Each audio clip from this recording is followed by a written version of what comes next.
19-24 మధ్యన మీ విశ్వరూపం చూడడం జరిగింది.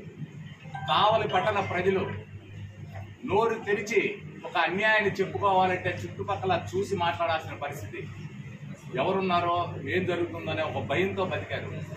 పోలీస్ స్టేషన్కి వెళ్తే న్యాయం జరిగే పరిస్థితి లేదు, జర్నలిస్ట్ క్లబ్కి వెళ్తే న్యాయం జరిగే పరిస్థితి లేదు, ప్రెస్ క్లబ్కి వెళ్తే కనీసం ఆ వార్తను రాసే పరిస్థితి లేదు.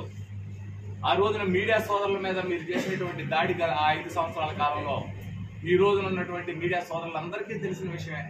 మళ్ళీ ప్రత్యేకంగా పేరుగా చెప్పాల్సిన అవసరం లేదు.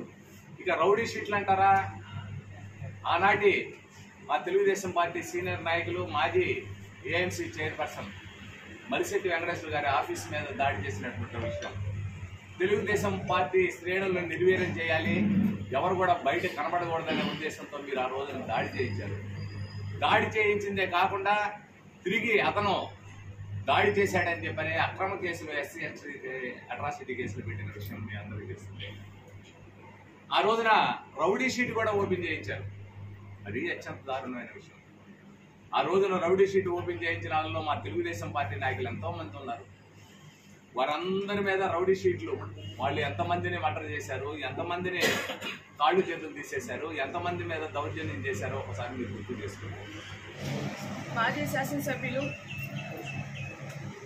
రామిరెడ్డి ప్రతాప్ కుమార్ రెడ్డి గారు నిన్న పెట్టిన జర్నలిస్ట్ క్లబ్లో నోటికి వచ్చినట్టుగా వాళ్ళ సైన్యంతో కూర్చొని కావలి నియోజకవర్గ అభివృద్ధి చూడలేక ఓర్వలేక ఇంత తక్కువ టైంలో ఇంత అభివృద్ధి చేసిన వ్యక్తి ఎవరు లేరని గ్రహించి నోటికి వచ్చినట్టుగా మాట్లాడిన విషయం కావలి నియోజకవర్గ ప్రజలందరికీ కూడా తెలిసిన విషయం. ఏదైతే ఈరోజు కావలి శాసనసభ్యులు దగ్గుబాటి వెంకటకృష్ణారెడ్డి గారు చేస్తున్న అభివృద్ధిని చూడలేక ఇన్ని మాటలు అనవసరం.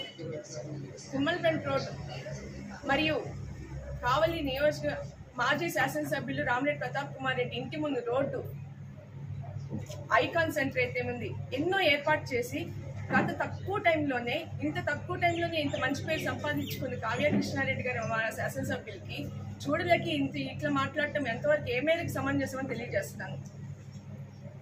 ఏ రకంగా వీళ్ళ నాయకులు వీళ్ళు వైకాపా నాయకులు న్యాయం చేశారని చెప్పి నేను అడుగుతున్నాను. ఒక ఆర్యవేశ మహిళగా నేను మాట్లాడుతున్నాను. చెప్పేది ఒకటి, చేసేది ఒకటి. 2014 నుంచి చూస్తూనే ఉన్నాను.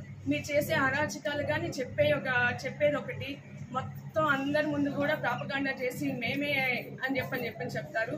కానీ లోపాయకారం చేసేది ఒకటి.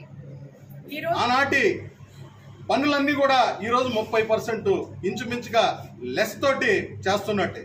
ఈరోజు ఆయనకి క్వారీలు ఉన్నాయి కాబట్టి, మన రెడ్ మిక్స్ ప్లాంట్లు ఉన్నాయి కాబట్టి ప్రోత్సహిస్తూ బిల్లులు వచ్చినా రాకపోయినా ఈరోజు వాళ్ళందరి చేత పనులు చేయిస్తా ఉన్నారు. కళ్ళకి క్లియర్గా కనిపిస్తున్నాయి.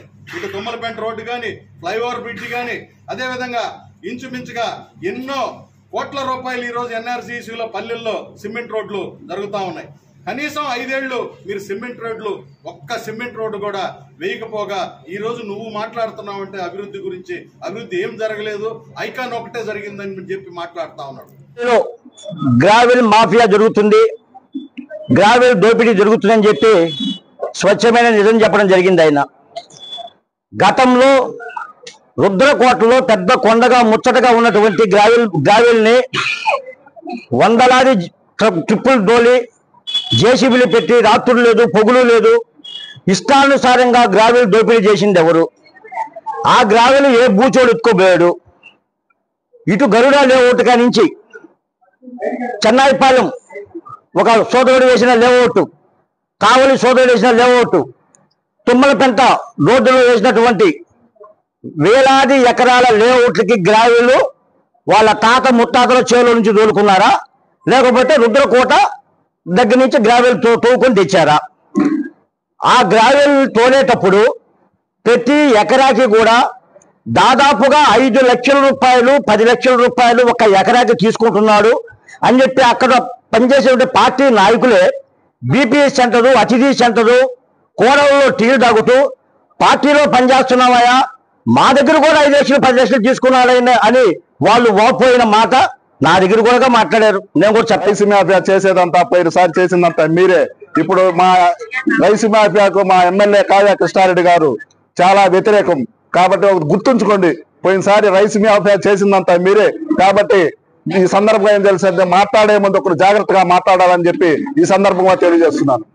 అంతేగాని కావలి అభివృద్ధిని అడ్డుకోబాక, కావలి నాశనం చేయబాక అని చెప్పి తెలియజేస్తా ఉన్నాం. ఏదన్నా ఉంటే చూపుతో రా, నేను పని చేశాను గతంలో అని చెప్పి చేయలేదని చెప్పు. ఏమి పథకాలు ఇచ్చాము మాకు అన్ని తెలుసు, మేము చేస్తాము. కావాలని ప్రశాంతంగా ఉండేనయ్యా ఎమ్మెల్యే మాజీ ఎమ్మెల్యే గారిని కోరుతా ఉన్నాం.